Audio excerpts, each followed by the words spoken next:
भूमि की पहचान या परीक्षण, राशि, वर्ण व्यवस्था,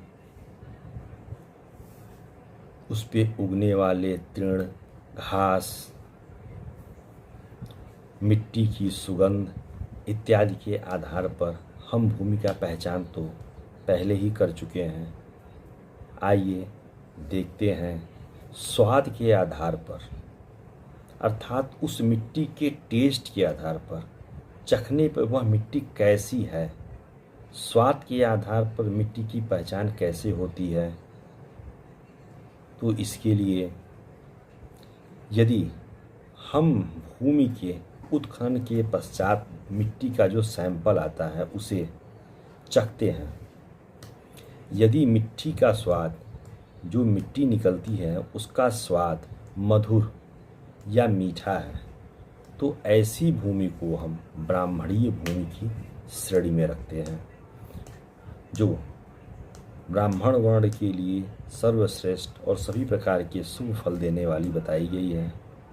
यदि मिट्टी का स्वाद कसैला है तो यह भूमि क्षत्रिय भूमि के अंतर्गत आती है, इसे हम क्षत्रिय भूमि भी कह सकते हैं। यदि मिट्टी का स्वाद अम्ल, एसिटिक या खट्टा है तो इस प्रकार की भूमि को हम वैश्या भूमि भी कहते हैं, जो वैश्य वर्ण के लिए शुभ फलदायी बताई गई है।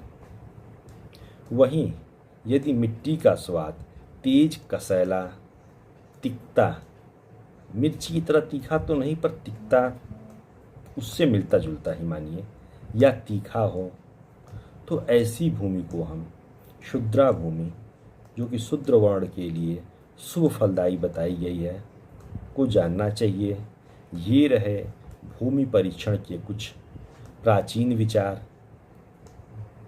मानने वाले के लिए ये अच्छे विचार हैं, मानने वाले प्राचीन नियमों को मानते भी हैं, समझते भी हैं।